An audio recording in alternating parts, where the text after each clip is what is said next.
ஆரம்பிக்கலாமா மாமே? Hello guys, welcome back to fruit bajji channel. இன்றைக்கி நம்ம வீடியோவில் என்ன பார்க்க போகிறோன்னா, எப்பயும் போல் தான் ஃப்ரூட் பஜ்ஜியா? ஆமாம், ரெண்டு பேரை வச்சோம் நம்ம. ஏன் அது சொல்கிறியா? சத்தியமாக ஞாபகம் இல்லை ஃப்ரூட் பஜ்ஜி எனக்கே இப்போ லாஸ்ட் டைம் இன்ட்ரடியூஸ் பண்ணும்போது இல்லை ஞாபகம் இல்லை. சரி ஆரம்பிப்போமா? முதல்ல என்ன பண்ண போகிறோம்? ரியாக்ஷன் வீடியோஸ் தான் இன்றைக்கி பார்க்க போகிறோம். எதை பற்றி? தக் லைஃப் ரொம்ப நல்லா இருந்துச்சு இல்லைங்களா, அதை பற்றி க்ளோரிஃபை பண்ணுற மாதிரி. க்ளோரிஃபை தெரியும் அல்ல, என்ன கள்ளத்தரவை க்ளோரிஃபை பண்ண போகிறீங்களா? படச்சனை படத்தை ஒவ்வொரு பார்க்கும்போது அதில் ஒவ்வொரு புதுசாக ஒரு விஷயத்தை கண்டுபிடிக்கலான்னு சொல்லுவாங்க. அந்த மாதிரி இப்போ தக் லைஃப் இன்னொரு தடவை நான் பார்க்கல. தக் லைஃப் இன்னொரு நினச்சி பார்க்கும்போது நாசர் பொண்ணு செத்துருச்சு. யாரால? வில்லனால. சிம்பு என்ன பண்ணுறான், அவங்க கூட வந்து இது டீலிங் போடுறான். அதுக்கப்புறம் 30% இதுன்னு அதை நாசர் என்ன பண்ணோம், அப்போஸ் பண்ணோம். கமல் வந்து சப்போர்ட் பண்ணோம். உன் பொண்ணுக்கு என்னன்னா எனக்கு என்னடா, கோத்தா எனக்கு சேல் தான் முக்கியம் அப்படின்னு சொல்லணும். இப்படி இருந்தா அது ஓகே. நாசர் பொண்ணு செத்துருச்சு. யாரால? வில்லனால. சிம்பு என்ன பண்ற, 30% வந்து டீல் பேசுறான். நாசர் சப்போர்ட் பண்றாரு, கமலை அப்போஸ் பண்றாரு. எனக்கு என்ன தோணுதுன்னா, என்னடா வார்த்தை இது? நாசர் பெட்ரூம்குள்ள கமல் முன்னாடி போய் நாட் கமல், அது கேரக்டர் நேம் சொல்லு. ரங்கராய சக்திவேல். கமல் நாசருக்கு என்ன பேர் சொல்லு? எனக்கு தெரியாது. நானும் படம் பார்த்தேன், நீ தான் படம் பார்த்தேன். இன்னும் படம் பார்க்கல. நான் பார்க்கல, நீ தான். அது ரேட்டிங் ரொம்ப அதிகமாக வந்ததுனால பார்க்க முடியாமல் போச்சு. டிக்கெட் வேறு கிடைக்கவே மாட்டேங்குது. அப்படியா? ஆமாம், பிளாக்ல டிக்கெட் கேட்டேன், கொஞ்சம் காஸ்ட்லியாக சொன்னாங்க. ஒரு 2500 கிட்ட சொன்னாங்க. அதனால எடுத்துக்கலாம். எவன்டா 2500 மனசாட்சியோட பேசுறாடே. ஓலு ஓக்கலாம், 2500 ஓலு ஓகக்கூடாது. கிளைமேக்ஸில் பார்த்தீங்கன்னா அவங்க ஒய்ஃபு வந்து ஆக்ஷன் டைப் பஸ்லாம் மறந்துடும். ஃபர்ஸ்ட் ஹாஃப் முடிஞ்ச உடனே ஜீவா சக்திவேல கூப்பிடு எப்படி அப்படின்னு சுத்திக்கிட்டு இருப்பாரு. அதுக்கப்புறம் அவரோட பொண்ணுக்கு ஒரு குழந்தை பிறந்து, அது என்னமோ 4வது 5 தான் படிக்கும். ஒரு 10 வருஷம் கழிச்சும் கூட அந்த அம்மாவுக்கு வந்து இந்த அவரோட பேரை தெரியலையாம். இத்தனை வரைக்கும் கிளைமேக்ஸில் எல்லோரும் கூட்டு குடும்பமாக வந்து ஒரே இடத்துல வாழ்வாங்க. நாங்கள் விவசாயம் பண்ண போகிறோம் ஃப்ரான்ஸ், விவசாயத்துக்கெல்லாம் மரியாதையாக இல்லை ஃப்ரான்ஸ் அப்படின்ற மாதிரி. மணிரத்னம் படம்னு வந்துட்டாலே ரூல்ஸ் அண்ட் ரெகுலேஷன்ஸ் எங்களுக்கு இல்லைன்ற மாதிரி தான் இருக்கும். புரியுதா? திரும்பி அதே பேசியிருந்தாங்க. 10 வருஷம் அவங்க வயலில் வந்து அவுட் ஆஃப் நோவேர் 10 வருஷம் ஒரு வயலில் ஒரு பெரியவரை வந்து கூலிங் கிளாஸ்லாம் போட்டுக்கிட்டு நெல் எடுத்துக்கிட்டு இருக்காரு. யார் இவன்? பாயத்தே வினோதம் உன் பேர் என்னன்னு கேட்பீங்களா மாட்டிங்களா? கண்டிப்பாக இல்லை, பக்கத்து தெருலாம் கண்டிப்பாக வந்தால் இருக்கிறவங்க எல்லாமே கேட்டு எங்கேருந்து வந்தாங்க எல்லாத்தையும் நோண்டி நொங்கு எடுத்துருவாங்க. அது தெரிஞ்ச கதை தான். காயல்பட்டினத்தில் ஒருத்தர் கோயிலாம் நெல் எடுத்துன்னு யாராவது ரோட்டில் ரேண்டமாக போனால் கூட கேட்பாங்க, யார் அந்த பெரியவர், நிலத்தோட ஓனரா அப்படின்னு கேட்பாங்க. இந்த அம்மாவுக்கு இன்னரோட பேர் தெரியாதுன்றாரு. பேர் தெரிய எனக்கு கூப்பிட மாட்டாங்க அப்படின்னு சொன்னால் கூட ஓகே, அந்த அளவுக்கு என் கூட இன்னும் கம்ஃபர்ட் ஆகலைன்னு சொன்னால் கூட ஓகே. 10 வருஷம் நெல் எடுத்துன்னு இருக்கான், அவன் பேர் தெரியலனா ஏன்னா அந்த அளவுக்கு பெரிய முதலாளியார் அவங்க. என்னன்னா அந்த அன்கான்சியஸ் ஆசான்னு ஒரு மீம் பேஜ் ஃப்ரெண்ட்ஸ், ஒரு மாதிரி வந்து அந்த பேரடைன்னு சொல்லுவாங்கள்ல, அந்த தமிழ் படம் 2 இருக்குல்ல, அந்த ஸ்டைலில் வந்து மீம் போட்டிருப்பாரு. அந்த மீம் இப்போ ரிவ்யூ பண்ண போகிறோம், ஓகேவா? ஃபஸ்ட்டு வந்து ஆதிக்க ரவிச்சந்திரனை போட்டிருக்கானுங்க. நாக் நாக், யாரா இது இந்த நேரத்தில் கதவை தட்டுறது, அந்த பேக்ரவுண்ட் ரூமெல்லாம் பாருங்க, அந்த கிஸ்ஸா வைப்லேயே இருக்குது. ஆமாம், ஹாய் ஆதிக் நல்லா இருக்கியா? நல்லா இருக்கேன் ஆண்டவரே, தக் லைஃப் படம் சூப்பராக இருக்குது. கலாய்கிறானா உண்மையாக சொல்கிறேன் தெரியலையே. நானும் குட் பேட் அக்லி பார்த்தேன், கேவலமாக இருந்தது.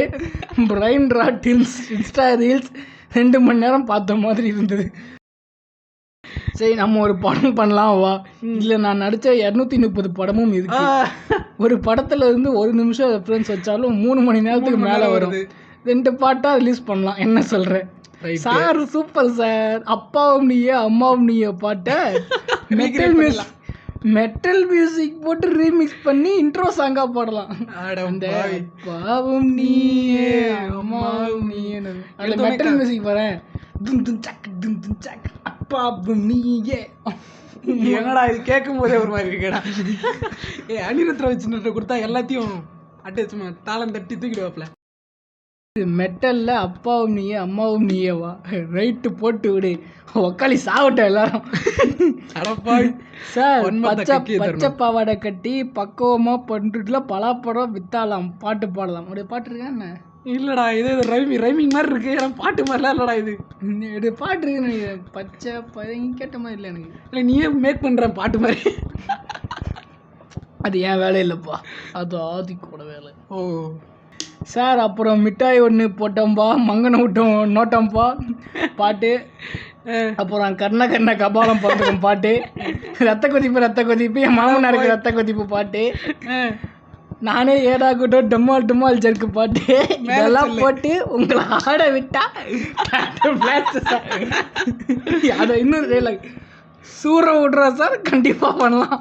அப்படி இல்லை சூற விட்றோம் அந்த டைலாக் கமல் சொல்லுவார். அந்த இது போர்வையை போத்திக்கிட்டு சூறா விட்றோம். இல்லை அவர் மெட்ராஸ் பாஷையில் பேசணும் கிரிஞ்சா பேசுவார். சிவரா விட்றோம் சாரே அப்படின்னு. அதுக்கு வேற ஒரு மோக்க போட்டு நினைச்சு பார்த்து மஜாவா இருக்கே.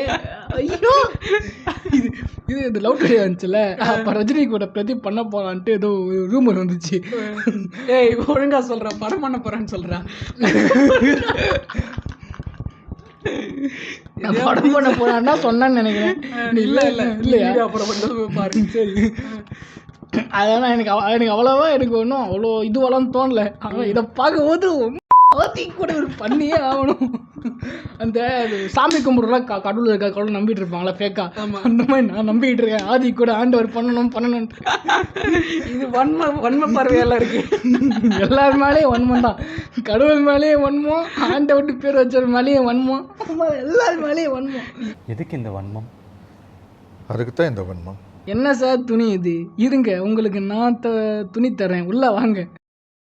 ஐயோ யாய் என்னடா குட் பை டாக்லி மாதிரி இருக்கா? ஆமாடா இந்த மாதிரி தான் ட்ரெஸ் போட்டிருப்பாப்ல. வேட்டி என்னடா இந்த மாதிரி கேட்டிருக்காரு. ஓ வேட்டி அது. ஐயோ என்ன நினைச்ச நீ? அப்புறம் கீழே ஏதோ பாதாள மாதிரி தோண்டி வச்சிருக்கிறாங்க, அதுல ஏன்னா குதிச்சு தற்கொலை பண்ணிக்க போறாரு. ஆண்டவரே கிசா டேப்பர் இவங்கெல்லாம் என்ன சினிமா எடுக்கிறாங்க? ஓ கிசா டேப்பர்னு ஒரு டேரக்டர் இருக்காரு. கிசா டேப்பரா தெரியலையே. கிசானா இதுடா? ஓ இல்லை மாமா, அவர் தான் ஆண்டவரே கிசா டேப்பர்.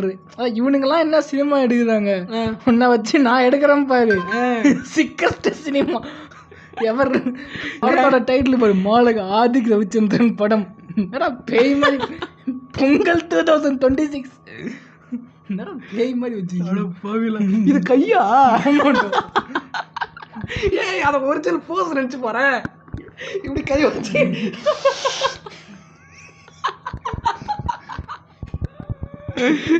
இல்லை முன்னாடி இது மட்டும் நினச்சிட்டே எப்படி இருக்கும். எனக்கு அங்கிளை தெரியும், 65 வயசு இருக்கும். நல்லா தொப்பையுமோ நல்லா வழுக்கையாக போட்டு பயங்கரமாக நல்லா முரட்டை பூமராக இருப்பார் பார்க்கறதுக்கு. அவரும் கமலுக்கு ஒரே வயசு தான் நினைக்கிறேன். அவர் மட்டும் இந்த காம்பினேஷன் படம் வந்தால் என்ன பண்ணுவார்? தியேட்டரில் போய் என்ன நடக்குதுங்க,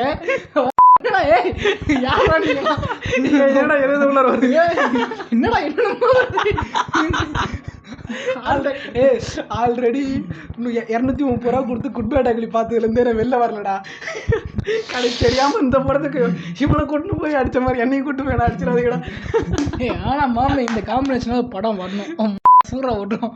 சரி அதே மாதிரி ஒன்றும் 230 நினச்சி வர. மிட்டாய் 1 போட்டோம்பா, இல்லை மிட்டாய் 1 போட்டோம்பா மங்கன நோட்டோம்பா சிங்கிள் போட்டா அப்படின்னு கமல் ஆடினா எப்படி இருக்கும்?